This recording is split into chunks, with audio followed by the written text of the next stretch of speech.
Voici Abraham Lee Shakespeare. Shakespeare est un brave gars de 42 ans, originaire de Lakeland, en Floride.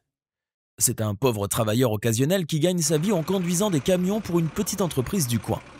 Ses maigres salaires couvrent à peine ses dépenses, mais c'est le seul job qu'il peut faire vu que le pauvre Shakespeare est quasi analphabète. Une ironie du sort pour quelqu'un qui porte un nom comme le sien, mais le pauvre bougre n'a pas eu la chance d'aller à l'école lorsqu'il était gamin. Shakespeare vit donc carrément à la limite de la précarité, mais il est loin de se douter que son existence tout entière est sur le point de basculer de manière totale et irréversible. Le 15 novembre 2006, Shakespeare et son collègue Michael Ford sont sur la route en direction de Miami, où ils doivent livrer de la viande à des restaurants. Les deux hommes décident de s'arrêter en cours de route dans une station-service pour acheter des cigarettes et du café. Ford demande alors à Shakespeare s'il veut un soda ou une autre boisson, mais ce dernier n'a pas soif. Il tente alors à Ford 2 $ et lui dit de lui acheter plutôt 2 billets de loterie.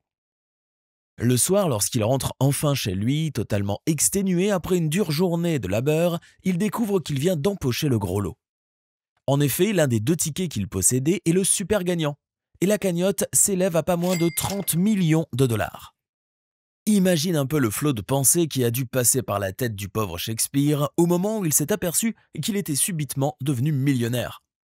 30 millions de dollars, une somme stratosphérique que le pauvre camionneur n'aurait jamais pu amasser, même en travaillant pendant 10 000 ans. Pour se faire payer ses gains, Shakespeare a le choix entre des versements annuels à vie ou bien un pactole de 16 millions de dollars en une seule fois. Le brave homme choisit cette dernière option et dès qu'il a de l'argent en sa possession, il commence à mener la vie de riche. Son tout premier achat est une belle maison située dans une résidence privée et dont le coût avoisine 1 million de dollars. Shakespeare s'achète aussi une Nissan Altima ainsi qu'une montre d'occasion de marque Rolex qu'il a pu négocier chez un prêteur sur gage. Comme tu peux le constater, ce ne sont pas là des achats excessifs. Pas de Ferrari Testarossa, ni Lamborghini Gallardo, et encore moins de bijoux en diamant bling-bling ou de jet privé. Car le brave Shakespeare veut garder les pieds sur terre et ne pas dilapider inutilement sa fortune qui lui est tombée du ciel. Mais il n'est pas radin pour autant, loin de là. Car ce brave quadragénaire pense aussi à sa famille et à ses amis proches, à qui il fait des cadeaux coûteux depuis que son compte en banque le lui permet. Shakespeare aura ainsi distribué des centaines de milliers de dollars à son entourage depuis qu'il a empoché le gros lot à la loterie. Mais ce n'est jamais assez, comme on dit, et tous les gens qui connaissent Shakespeare, de près ou de loin, veulent leur part du gâteau. Shakespeare est maintenant exaspéré car tout le monde le sollicite pour de l'argent, et si jamais il dit non à quelqu'un, il passe pour un salpingre. Son cher collègue Ford, par exemple, celui-là même qui lui avait acheté des tickets de loterie, eh bien il lui demande maintenant 1 million de dollars. Ford pense que, puisque c'est lui qui lui a fait la commission, il devrait avoir une part. Mais de là à lui demander 1 million, c'est complètement exagéré. Shakespeare refuse bien évidemment, et Ford ne trouve rien de mieux que de le poursuivre en justice.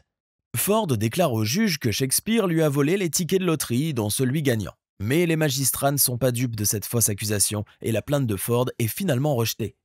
Shakespeare n'emmène pourtant pas large, car depuis qu'il a gagné au loto, il a l'impression que tout le monde est contre lui et n'en a que pour son argent. Il commence alors à s'isoler, préférant éviter de sortir pour ne pas rencontrer les gens qu'il connaît. Mais même là, son téléphone continue de sonner toute la journée sans interruption. Shakespeare a vraiment le moral au plus bas et ne fait plus confiance à personne. C'est exactement à ce moment-là que la jeune et plantureuse blonde Doris Moore fait son entrée triomphale sur la scène. Celle qui se fait affectueusement appeler Didi approche Shakespeare et lui dit qu'elle est conseillère financière. En gros, elle lui dit qu'elle peut s'occuper de son argent pour lui et qu'elle peut même le faire fructifier. Didi Moore arrive ainsi à persuader assez facilement Shakespeare de lui confier sa fortune afin qu'elle puisse la gérer pour lui. La jeune femme a bien sûr une toute autre idée derrière la tête. L'objectif ultime de Didi est tout bonnement de s'approprier tout l'argent de Shakespeare. Et c'est exactement ce qu'elle va réussir à faire, puisqu'elle arrive à transférer tous les biens de Shakespeare à son nom. Profitant de la naïveté du brave millionnaire, elle lui fait signer tous les papiers qu'elle veut, sans la moindre objection de sa part. Didi a maintenant la main mise sur la fortune de Shakespeare, et c'est donc elle maintenant qui mène la belle vie. Elle s'achète pour commencer un superbe Hummer à plus de 80 000 dollars. Et ensuite une Chevrolet Corvette pour son petit ami, des vêtements de grande marque et des bijoux, des tonnes de bijoux. Et il est où Shakespeare ? Ben personne ne sait. Personne n'a vu Shakespeare depuis des mois. Sa dernière apparition en public remonte au mois d'avril 2009. Sa famille et ses proches commencent à s'inquiéter, mais Didi les rassure. Il doit sûrement se cacher quelque part pour éviter les gens qui lui demandent sans cesse de l'argent. La réponse convainc tout le monde, car ils savent tous que Shakespeare en a vraiment marre qu'on lui demande tout le temps de l'argent. Mais les mois passent et Shakespeare ne donne plus aucun signe de vie. Sa mère est terriblement inquiète. Mais Didi essaye par tous les moyens de la calmer. Un jour, elle reçoit un SMS de son fils qui lui dit que tout va bien, qu'elle n'a pas à s'inquiéter pour lui. Seulement voilà, au lieu d'être rassurée, ce SMS la terrorise, pour la simple et bonne raison qu'elle sait que son fils ne sait ni lire ni écrire. Ce n'est donc certainement pas Shakespeare qui lui a envoyé ce texto.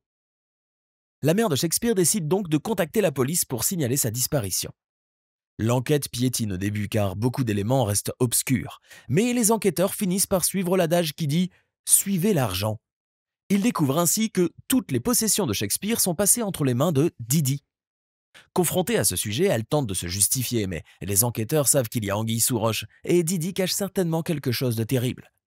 Ils creusent donc cette piste et finissent par découvrir que la plantureuse blonde est derrière la disparition de Shakespeare. En creusant davantage, ils découvrent, avec effroi, que Didi a assassiné Shakespeare et l'a enterré dans son propre jardin. Elle a même poussé le vice jusqu'à couler une dalle de béton sur le trou, afin d'éviter que l'odeur nauséabonde ne se répande. Didi est donc arrêtée et condamnée à la prison à vie sans possibilité de liberté conditionnelle. Elle avait 37 ans au moment des faits et elle passera le reste de ses jours derrière les barreaux. Une peine bien méritée pour ce qu'elle a fait au pauvre Shakespeare.